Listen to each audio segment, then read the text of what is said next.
Hello and a very warm welcome. Thanks for tuning in to News 9 Live. I'm Kabir Naqvi and you're watching the special broadcast of Game On, where the world of sports comes alive right here from our studios here in the National Capital Region. Today on the show, ladies and gentlemen, day one of Bengaluru test was washed out. News not very good for day two as well. On the other hand, Harmanpreet Kaur might lose the women's team's captaincy job as BCCI called selectors and chief coach to a meeting. Multan test developing into an interesting battle as Sajid Khan runs through England top order. Of course, from the world of football, Messi dazzles, but Ronaldo goes goalless for their respective national teams. And also, Kylian Mbappe faces rape allegation, but team denies it as totally false and slanderous rumor. It's fast, it's fierce, and it's all right here on Game On. Stay tuned, let's get started. Take a look at this. Rain of varying intensity washed out the second session of the opening test between India and New Zealand here on Wednesday. The umpires and the other match officials did inspect the ground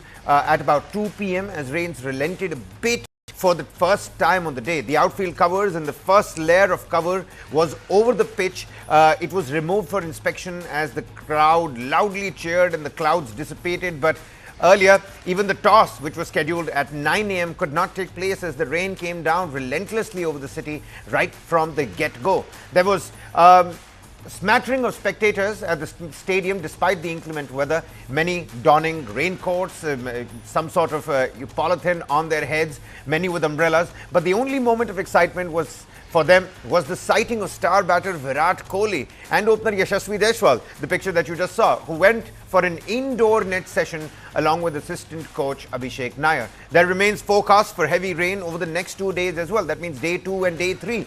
Weather is expected to relent during the last 2 days of the match, but even then, forecast conditions and occasional showers are being predicted.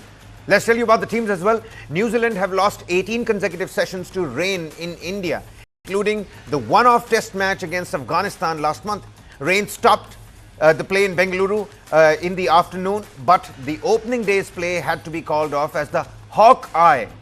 The entire system could not be formatted or calibrated. Now, formation is only possible after the covers are off the pitch. That is generally done on the eve of the match. And since the surface was under covers since yesterday, that procedure will only could be done once the covers came off. And the Hawkeye formation takes about an hour and a half, if not less. Hawkeye installation is mandatory, let's tell the viewers, for decision review system. That's the DRS, on which will all of the virtual assistant recalls are based off. Before the Hawkeye team could complete the formation and the calibration of the entire setup, it rained heavily yet again, and the entire process came to a grinding halt. The Chinnaswamy Stadium, mind you, is already equipped with an excellent drainage system, which needs about an hour for the match to start once the rain stops. But the Hawkeye system could not be calibrated, neither did the inclement weather stop the downpour on Chinnaswamy Stadium.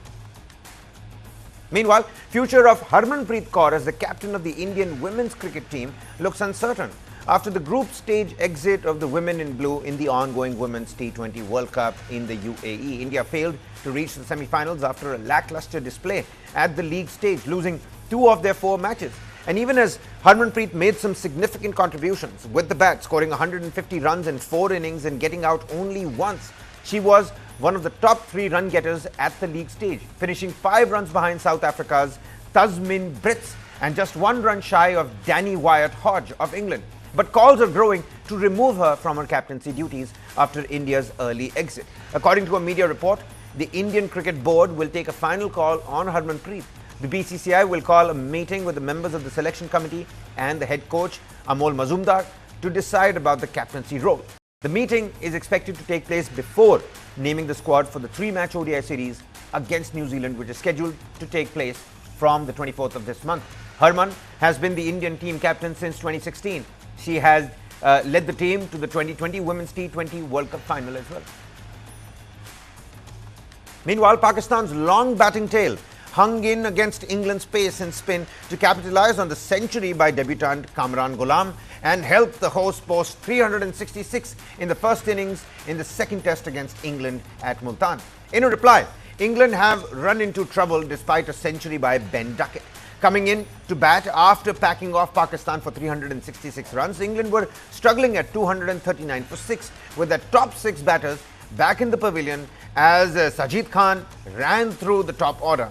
taking 4 wickets for 86 runs from his 19 overs. Earlier, the tail-ender batters batted around all-rounder Amir Jamal's unbeaten 37 to frustrate England on a reused dry wicket where Pakistan lost the first test by an innings and 47 runs. Number 10 batter Noman Ali was the last man out for 32, playing confidently against the spinners. Now, Pakistan lost the overnight pair of Mohammad Rizwan and Salman Ali Agha for 41 and 31 respectively. Jamal and Noman defied England in the latter half of the first session as Pakistan added another 99 runs to their overnight 259 for 5. Debutant Kamran Ghulam made headlines on day one with a resolute century as Pakistan looked for their first home win in 12 matches by packing the 11 with 3 specialist spinners and only 1 fast bowler in Jamal.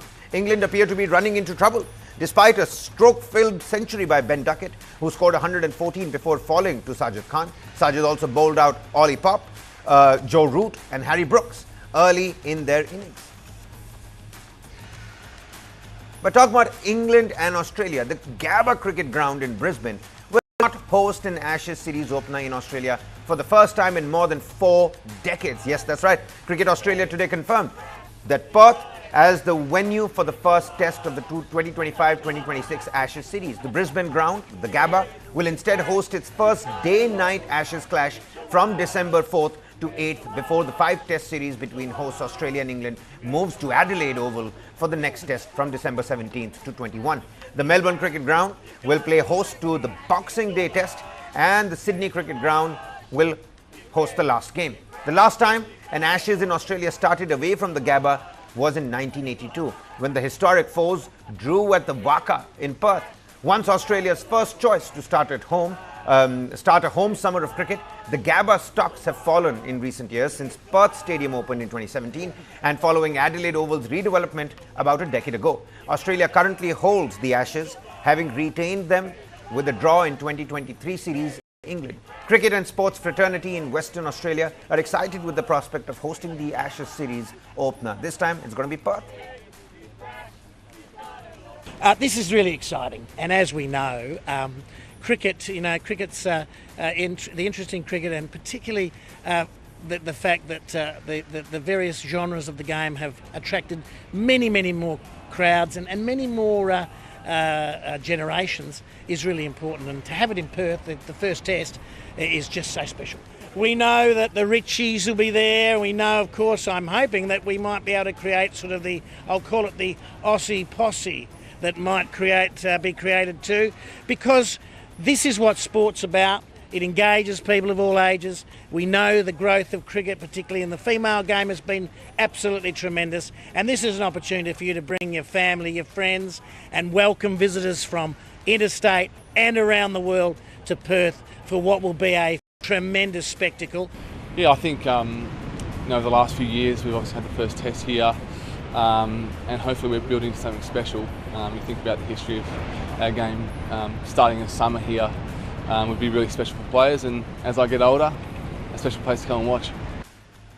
News coming up from the world of football next. Lionel Messi led Argentina from the front for a thumping win over Bolivia. All of this in the South American World Cup qualifying match. Messi, who missed 2 rounds of the competition in October due to a right ankle injury, played right from the start till the finish on Tuesday in front of Heracles fans at the monumental News9 Stadium, as a full house chanted his name after he opened the scoring in the 19th minute.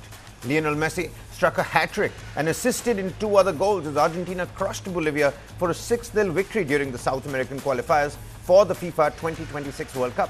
Notably, this was Messi's 10th international hat-trick and his first after returning from an injury he sustained at the Copa America back in July.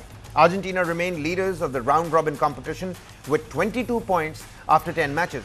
They are 3 points clear of second-place Colombia, who earlier beat Chile 4-0, Uruguay, who played a goalless draw with Ecuador, and Brazil coming next with 16 points. The Uruguayans are in 3rd position on goal difference. The top 6 teams in the region will then secure automatic berths in the next World Cup slated to take place in 2026. The 7th place team, currently Bolivia, will play an international playoff for a spot in the tournament in 2026. Messi's first goal came after a mistake by a Bolivian defender who missed a pass and allowed the 37-year-old Messi to run freely and finish unchallenged in front of goalkeeper Billy Vizcarra. Messi assisted on Lautaro Martinez's goal in the 42nd minute and gave a decisive pass once again in injury time for a goal by Julian Alvarez. Argentina appeared to slow down their pace after the break, but scored again with Thiago Almada in the 69th minute.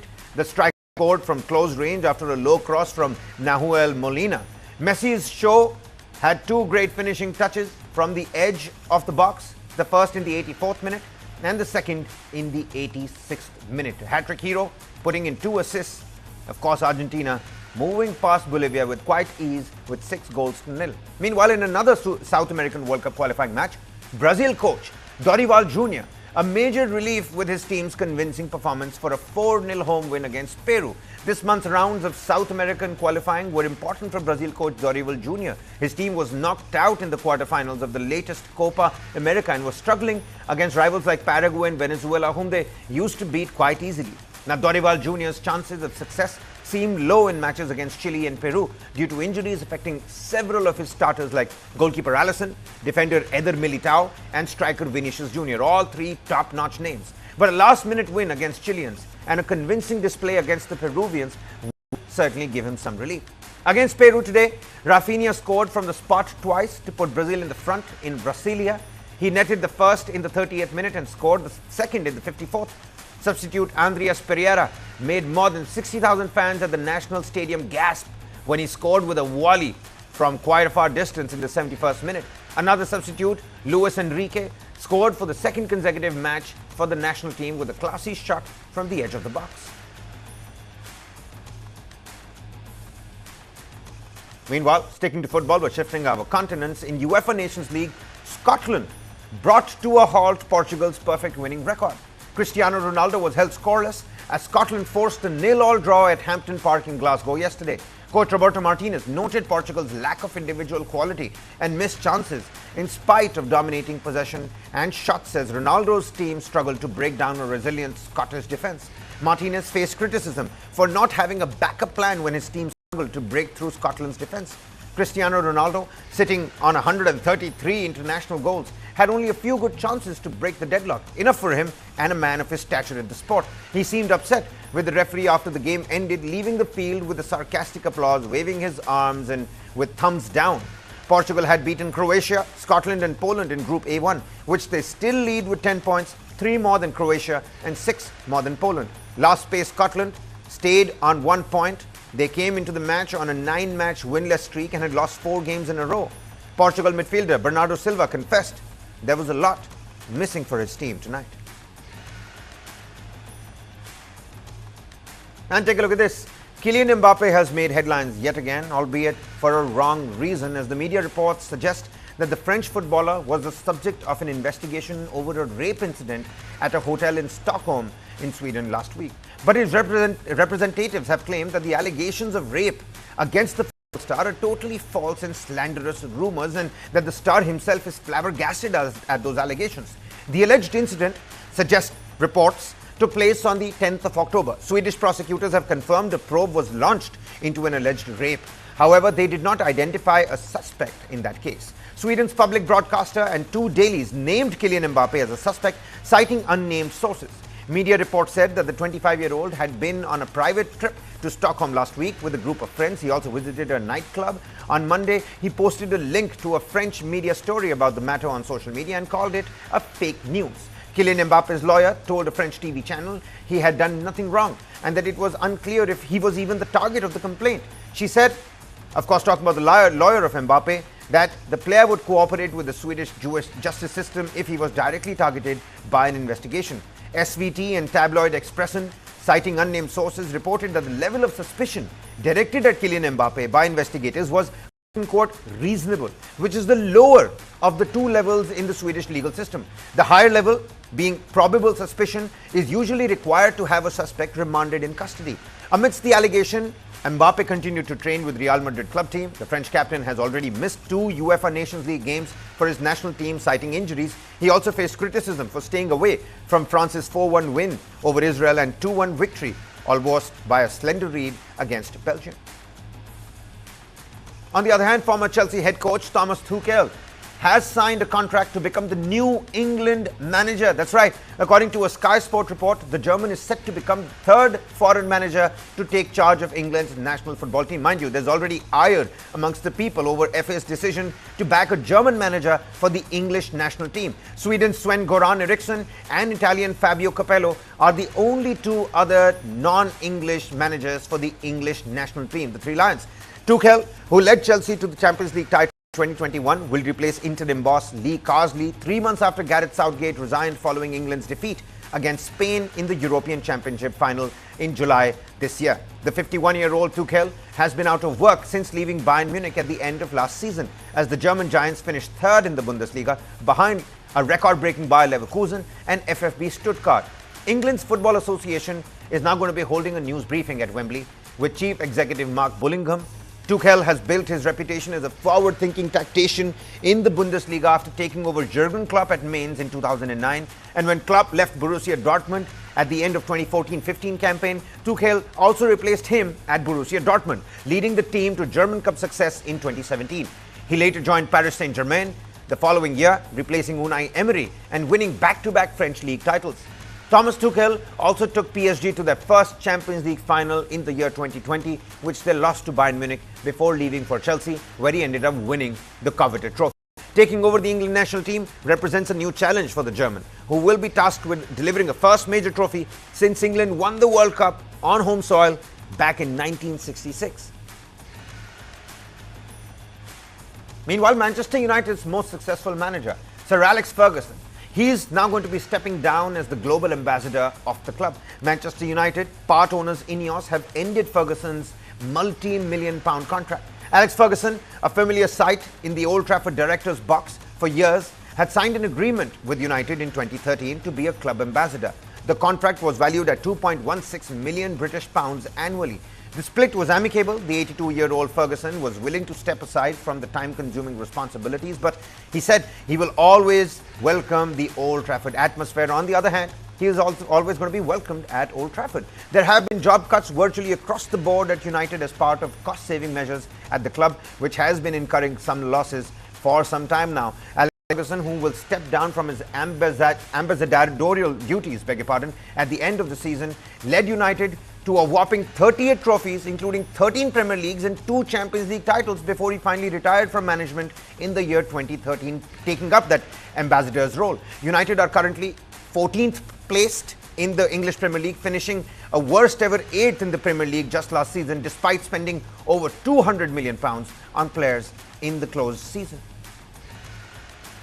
And take a look at this. FIFA President Gianni Infantino toured Lumen Field and announced that the Seattle Sounders will play all 3 group stage games at the FIFA Club World Cup 2025 at their home stadium. Now, the ground, which was also being used for games at the 2026 World Cup, will host 6 matches in total in the inaugural Club World Cup. Seattle earned their place among the 32 participating teams by winning the 2022 CONCACAF Champions League.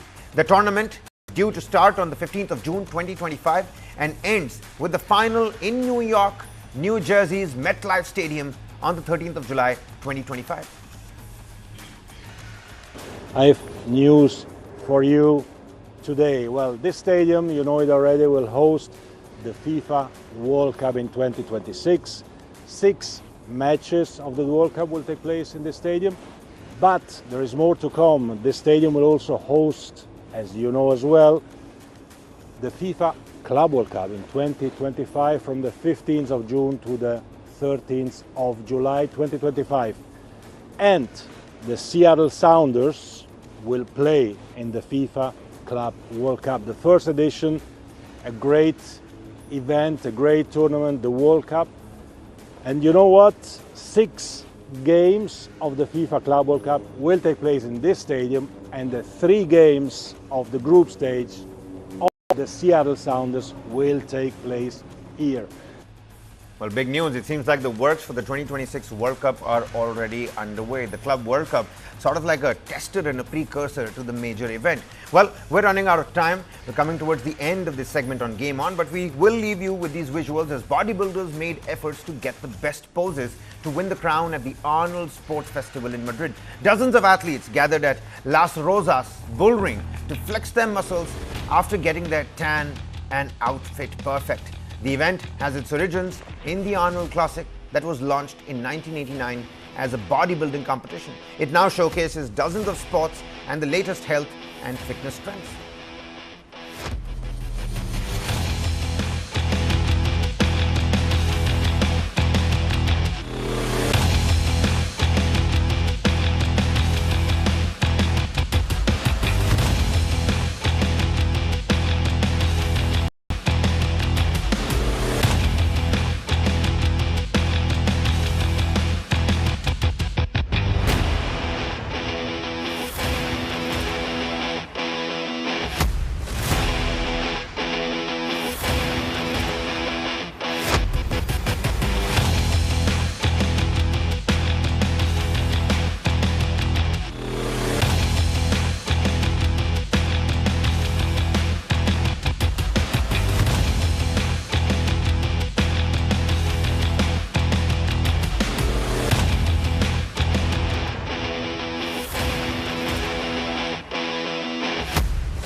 Who am I?